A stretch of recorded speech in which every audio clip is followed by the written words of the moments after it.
What's going on, everybody? Welcome back to another edition of the Ad Podcast. We have Alex Charkham, who is the lead strategist at Fuse here on the Crescent in a nice, beautiful, air-conditioned apartment. Hello. Thanks for coming on, man. Pleasure. Absolute pleasure. So tell us a little bit about yourself and your shop and what you guys are up to this week. Yeah, no, what a week it's coming to. It's coming right? to a close. Final stretch. So trying to keep these eyes open a little bit.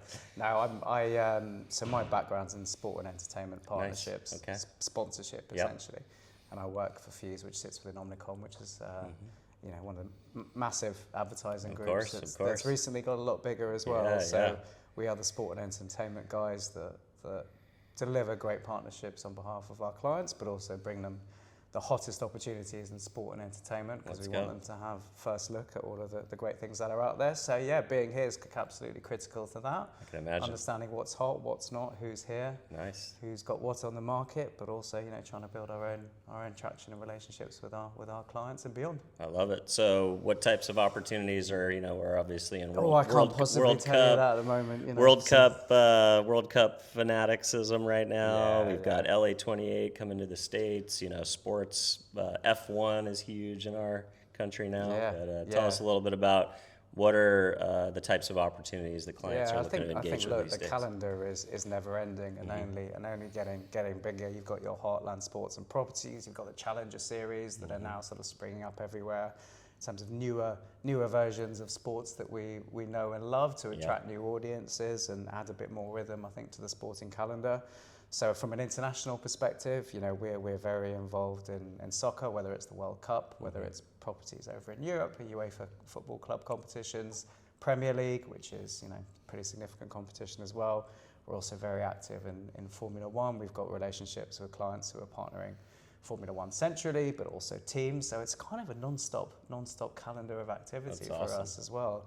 At the same time, based on what we've heard this week at Cannes, sport is increasingly on the agenda of a lot of our clients who are very invested in committing to their advertising spend, but increasingly realizing that diverting some of that spend into sports partnerships and everything that comes with that is something that can deliver against their challenges in a ever improving way. I think as we're able now to build those strategic cases, we're able to justify the investments a lot more than we have been. And actually, when it all comes together, some great magic can happen, and our clients are really invested. I love it. So, sports marketing has changed a lot with the rise of athletes as creators and their kind of media properties of their own magnitude. Absolutely.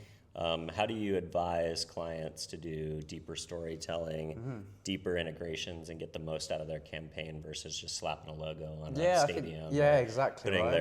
Putting a logo on the hood of a car or something like that. There's been some great stories coming out of the World Cup of all of the naming rights partners of the stadium sort of having their logos covered up. But actually, some of them have capitalized on that recently. I think Levi's did a nice bit of ambush marketing. That's fun. And Mercedes have had a bit of a giggle at it as well. And I think all these guys who are not sponsors have actually got quite a lot of traction for it. Yeah. No, I think for us, we answer a couple of simple questions for our clients. It's where should they play and how should they show up, essentially. So we try and make it as simple as possible for them to understand. And each of those components has different implications in terms of how you approach it. However, I think our model tends to be, look, let's get under the skin of who you are. Let's look at your challenges. Let's get under the skin of your brand strategy, because all of that narrative needs to come out in your storytelling to make sure it's singing back to who you are as a business. Make sure it's authentic. Exactly. Yeah. Let's look at what you're trying to achieve over the next, short term, long term. What's the 5-year business plan? And make sure that our recommendations are really grounded in rigor and insight, always leading back to the brand and their challenges, but also giving wiggle room to breathe, right? Because things change. And we live in a fairly short-term world. So what's right for 2026 might need a bit of tweaking for 2027. And might need to optimize as you get into a long-term deal. And that's it. These deals are long-term. So you need to make sure there are provisions baked into those relationships which allow for flexibility. I think one area that sport's been a bit guilty of in the past is, thanks very much, Mr. Sponsor, you've done a 5-year deal, off you go, we'll see you in 4 years to talk about renewal. But now I think everybody's got a lot more collaborative.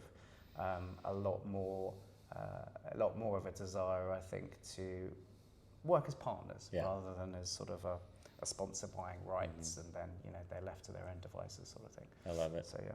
Do you think much about guerrilla opportunities for clients, or do you kind of try to stay on the straight and narrow? And because there's a lot of brands that will show up at something like the Super Bowl, call it the big game, do their own type of thing to try and stand out. Do you guys think about advising brands in that capacity, or would that be antithetical to the relationships you have with some of the bigger we're seeing it now leagues? with the World Cup. You just turn on the TV and watch the ad breaks, and they're all football themed, and obviously all the sponsors are bringing in the IP from the World Cup that they have the right to use, whereas everybody else has to rely on a football thematic. Look, I think the fact that brands want to ambush is complementary rather than kind of rises all boats to some degree, right? It draws your attention back to why they're doing that. Yeah, exactly. Like, we want to play in this space, but we kind of can't afford to, or we're not allowed to. So I think for those who have the opportunity to do so, they can really double down. And actually, when you enter into sport and entertainment relationships, the rights that you get, that you secure, are so far-reaching that they can impact multiple parts of your business. We're talking content, we're talking talent, we're talking data, point of sale, all of that, and obviously it all varies relative even to product integration. Yeah, exactly. Like from a B2B perspective, that's always front and center. A guy I interviewed yesterday already had Knicks Vans on. Yeah, exactly. Yeah, so like collaborative stuff, right? And I think we need to be like appreciative of what we do get versus worrying, I think, about what others might be doing around the fringes, because that's always going to be limited, and it's always going to be regulated. You have, as part of your contractual arrangements, you seek protections against clients, against competitors who are seeking to capitalize on those cultural moments. And plenty of instances where a competitor has had a call from a rights holder going, you got to stop that because you're infringing on our IP and you haven't got the right to use it. Yeah. So we do get some clients go, well, can't we just kind of pretend we're there? It's like, well, you can, but actually, this is what you're missing if you do that. Yeah. And so trying to advise them on the gap. Yeah. And it's probably going to be limited to sort of media and advertising, which might have a spike and a moment in time, but the enduring impact, I think, will be lost. Yeah, that makes sense. So will you talk about what you guys are seeing in the kind of the global, globalization of sport? NBA. And some people could say it's as unpopular as in China as it is in the U.S. You have this import into the U.S. with this moment of, in the North American market, at least with the World Cup. Yep. F1 is a recent phenomenon in the U.S. that's taking hold quite nicely. But also the NFL doing a an off season. The Chargers going to Australia. Guys going down to Sao Paulo, Brazil. It feels like because media is less fragmented by traditional carriers and now being elevated to the likes of Amazon and YouTube and the streamers, it does become more of a globalization. Like fandom is not limited to team in your community or league in your country. It's really becoming a global opportunity. And look, I think these sports properties, much like everybody else, are always looking at ways that they can grow, and that will often be extending into new territories or extending into new audiences, or both. F1 have done a fantastic job of both. They've marketed themselves really well over the last 10 years, and in a previous era, the Formula One audience was older, male, affluent. But now it's younger. Yeah, it's kind of a golf audience. Yeah, exactly. It was young. Now it still has that, but it's younger. It's female. It's much more sort of leaning into social digital worlds, and you often see, for me, the barometer of success there is what kind of brands are attracted. So F1 used to be your kind of luxury financial services. B2B. You still got that, but you've now got the likes of Kit Kat who are coming in, everyday chocolate, or Pepsi, everyday consumables, which now recognise the value of that proposition because of the audiences that have sort of sprung up over the last 10 years. So that's really interesting. I love what the NBA are doing. NBA Europe is launching next year, we think. Second half of next year is touted, so we're expecting to see some big announcements this summer in terms of new franchises in Europe and who's going to comprise that league. So of course, basketball in Europe is strong. You have the Euro League, you have the various domestic leagues, but I think the NBA have come in and gone, look, I think we're not capitalising on this opportunity as much as we should. And therefore, if kickstart something that's underpinned by the NBA in all its glory and majesty, then I think I think their view is hopefully this is going to be too big to fail. Yeah. So it's really exciting times. It's just new, and for us as well, being first to market hopefully with these properties. They're new, they're challenger.